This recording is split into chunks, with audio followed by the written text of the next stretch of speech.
Bendito seja Deus que nos chamou para louvor da sua glória. Cumprimento a todos com a doce paz do nosso Senhor e Salvador Jesus. E é com alegria que nós estamos chegando e eu quero compartilhar com você uma palavra aqui que fala sobre a maledicência. Mas antes da nossa meditação sobre este tema, eu quero deixar um convite para você estar conosco em uma de nossas reuniões. Todas as terças-feiras, às 19h30, nós reunimos no culto de oração. Você que precisa de oração, esteja conosco nesta terça-feira às 19h30 ou então na quarta-feira às 15 horas na tarde da bênção. Na quinta-feira nós reunimos em células, que são os grupos familiares que reúnem nos lares às 20 horas com a finalidade de estudar as Escrituras, de orar uns pelos outros. Esses grupos, eles ministram na vida de uns aos outros.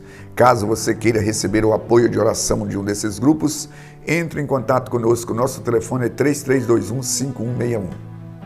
No sábado, às 19h30, nós reunimos no culto de adoração a Deus. No domingo de manhã, às 9 horas, nós estudamos também as Escrituras. Nós temos os grupos separados de acordo com a faixa etária, de acordo com o conhecimento. Tem uma classe para criança, juniores, adolescente, temos para adulto. E é muito interessante, porque a pessoa vai, a partir do conhecimento dela, que ela vai aprender mais acerca das Escrituras. Temos um material muito importante e pertinente a esses ensinos para assimilar o conteúdo das Sagradas Escrituras. Todos os domingos, na escola bíblica, a escola que não tem férias, não tem feriado, não tem recesso, não tem greve, ininterrupta até a volta do Senhor. Todos os domingos pela manhã, às 9 horas da manhã, ensino das Sagradas Escrituras. E no domingo à noite, às 19 horas, nós temos o culto de celebração a Deus. Fica aí o nosso convite. É sempre uma alegria receber pessoa como você em uma de nossas igrejas. Como eu já anunciei, eu quero estar falando aqui sobre a maledicência. E eu quero estar pensando com você. Nós estamos ministrando na carta de Tiago. E há alguns temas muito pontual e tão atual e que devemos levar em consideração, porque eles são práticos, é do nosso dia a dia. Tiago, ele escreveu sobre a verdadeira religião, sobre a verdadeira sabedoria, sobre a verdadeira fé, e ele convida os seus leitores a pensarem sobre o uso da língua. Não pode usar a língua indevidamente. No verso 11 deste capítulo 4 de Tiago, diz assim: irmãos, não faleis mal uns dos outros. Aquele que fala mal do irmão ou julga o seu irmão, fala mal da lei e julga a lei. Ora, se julga a lei, não és observador da lei, mas juiz. Um só é legislador e juiz, aquele que pode salvar e fazer perecer. Tu, porém, quem és que julga o teu próximo? Atentai agora vós, que dizeis hoje ou amanhã iremos à cidade tal, e lá passaremos um ano, negociaremos e teremos lucro. Vós não sabeis o que sucederá no amanhã, que é a vossa vida. Sois apenas uma neblina que aparece e instante logo se dissipa. Em vez disso, deveis dizer: se o Senhor quiser, não só viveremos, como também faremos isto ou aquilo. Agora, entretanto, vós jactais das vossas arrogantes pretensões. Toda jactância semelhante é essa maligna. Portanto, aquele que sabe que deve fazer o bem e não faz, nisto está pecando. Então eu leio aqui uma escritura do verso 11 ao verso 17 do capítulo 4 de Tiago. Nós queremos falar aqui sobre o uso da língua indevidamente. E aqui tem esses ensinamentos sobre a arrogância, sobre a presunção da pessoa dizer que vai fazer aquilo, fazer aquilo outro. E o profeta Jeremias falou assim: se tem alguém que gloriar, glorie-se no Senhor.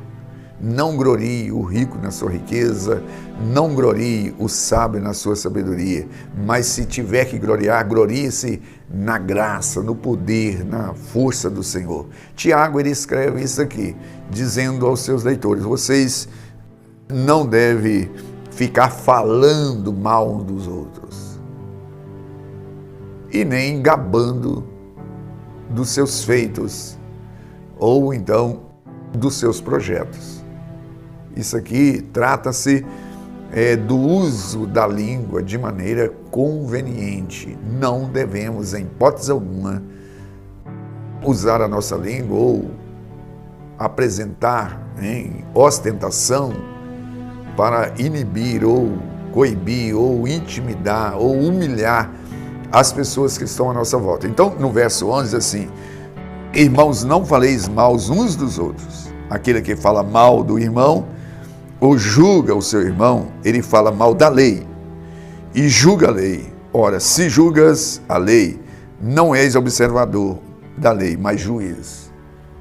Ele está falando assim: toma cuidado, porque se você tomar essa atribuição como sua, você está usurpando o lugar de Deus. Quem tem essa competência é o Deus Todo-Poderoso. E nós precisamos, isso aqui está falando da lei de Deus, no meio da comunidade, por a pessoa observar alguns itens da lei, observar a palavra de Deus, e essa pessoa às vezes ela acha no direito de dizer: ora, essa pessoa aí, ele é um infrator, ele é um grande pecador, para ele não tem jeito, ele está com pecado, Tem uns que atribuem pecado de morte. Quem somos nós para ter essa condição de fazer esse julgamento? Por isso, Tiago, com muito carinho, ele está dizendo: meus irmãos, essa é uma forma carinhosa, meus irmãos, não entra por este caminho, porque este caminho, essa competência, Deus não atribuiu a nós. Isso é da alçada de Deus, não é da sua competência fazer isso. Então, diz assim: um só é legislador e juiz, aquele que pode salvar e que pode fazer perecer. Em outras palavras, assim, você pode salvar a vida de alguém? Não. Você pode lançar essa pessoa no inferno? Não. Então por que você julga? Tem muitas pessoas que emitem juízo. Aquela pessoa ali está perdida. E principalmente quando a pessoa comete um ato contra a sua própria vida, ou seja, que a pessoa suicida, o outro fala assim: aquele ali está perdido, não tem salvação. Essa pessoa não tem jeito. Olha, a Bíblia diz que isso não é da sua competência. Quem pode julgar? Nós podemos julgar apenas uma pessoa. Eu posso julgar a mim mesmo. Eu não posso julgar você. Tiago, ele estava dizendo: olha, não entra por este caminho. Este caminho é um caminho errado.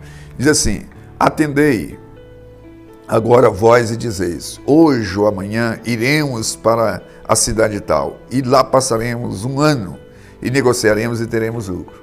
Ele falou assim: olha, que pretensão. Aí ele fala de 3 tempos: hoje, amanhã e daqui a um ano. Ou seja,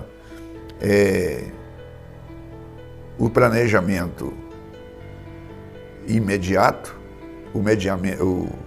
o a curto prazo, a médio prazo e a longo prazo. Ele está falando aqui, não é para que a pessoa não faça planejamento, mas ele está falando aqui daquela pessoa que exclui Deus dos seus planejamentos. Ele fala assim: se você não tem o domínio sobre a vida é como uma neblina, como a neblina, como o nevoeiro, como a cerração. Eu, por exemplo, quando criança, eu via muito isso, que eu sou nascido na zona rural e a gente tinha muitos animais e a gente tinha que buscar os animais nesse período de inverno, de outono. A gente não enxergava 5 metros à frente da gente, por causa da cerração que era intensa. Mas também eu lembro com muita propriedade que quando o sol raiava, quando o sol vinha, essa cerração ela dissipava imediatamente. Tiago, ele faz aqui uma analogia. A nossa vida, ela é como uma neblina, como uma cerração, como um nevoeiro, que ao chegar o sol dissipa imediatamente. Então, a vida de uma pessoa, né, por mais saudável, por mais inteligente, né, ela pode dar uma amnésia, ela pode sofrer um AVC, ela pode adoecer, ela não lembrar, ela não ser capaz de fazer absolutamente nada. Então diz assim, por que essa presunção? Por que este orgulho? Ele diz assim, em vez disso, deveis dizer, se o Senhor quiser, não só viveremos, como também faremos isto ou aquilo. Ele está falando aqui daquela pessoa que exclui Deus dos seus planos, ela se acha. Ela entende que ela é senhor de tudo, mas na verdade, quem nos dá capacidade, quem nos dá condição é Deus. E a pessoa que age dessa maneira se acha um Deus. E ele fala assim, este caminho, vocês não devem tomar este caminho. Meus irmãos, não entra por este caminho. Ao invés de agir dessa maneira, você assim, coloca Deus na frente. Coloca o Senhor na frente. Deus, se for da tua vontade, eu quero fazer isso, fazer aquilo, e eu preciso da sua ajuda, eu dependo da sua ajuda. E esta presunção, esse orgulho, essa soberba, aliás, a Bíblia vai dizer que a soberba, né, ela precede a ruína. Ao contrário disso, a humildade precede a honra, precede a exaltação. Então a pessoa que age dessa maneira, ela está cavando sua própria cova. E aí no verso posterior, que diz assim, agora, entretanto, jactais as vossas arrogantes pretensões, a jactância semelhante a essa é maligna, não procede de Deus, não procede do bem. No verso 17 diz assim, portanto, aquele que sabe que deve fazer o bem e não faz nisso, está pecando. Esse texto é um texto muito interessante, porque ele fala, esse versículo está dizendo assim, você que está lamentando, que está queixando, que está vivendo e pode fazer o bem, às vezes a pessoa fica reclamando. Eu estou ajudando essa pessoa há tanto tempo. E às vezes ela tem uma pessoa acamada dentro de casa. Eu estou dando banho nessa pessoa. Eu estou levando essa pessoa de um lado para o outro. E aí, Tiago, ele está dizendo, portanto, aquele que sabe fazer o bem e não faz, nisso está pecando. Então, ao invés da pessoa agir dessa maneira, ele tem que se sentir privilegiado de poder fazer o bem, de ajudar. Né? Já imaginou se inverter? Você que está me assistindo, que está reclamando de estar ajudando o seu parente, você que está me assistindo, que está reclamando de estar colaborando, pede a Deus então para inverter. Se eu quero estar deitado nessa cama para me receber o favor dessa outra que está acamada. Eu acredito que qualquer pessoa em sã juízo, em são juízo, razão, ele não vai fazer isso. Mas às vezes a pessoa entra para o caminho da murmuração, da reclamação, da queixa, e aí falando mal da pessoa. Essa pessoa é muito enjoada, mas você gostaria de estar na pele dela? Você gostaria de estar na cama onde ela está?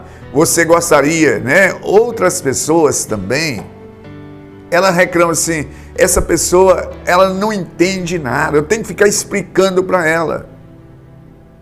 Essa pessoa não consegue ir lá no banco sacar os seus valores, que ela é tão ignorante. E aí começa a subestimar a pessoa. Você já imaginou a tristeza que essa pessoa tem, que ela não conseguir fazer aquelas coisas tão simples? Que humilhação para ela. E você foi iluminado, você foi abençoado, agraciado dessa capacidade de distinguir, de ter capacidade, e ao invés de ajudar, falar assim: Deus, obrigado, porque eu posso esclarecer esse meu parente.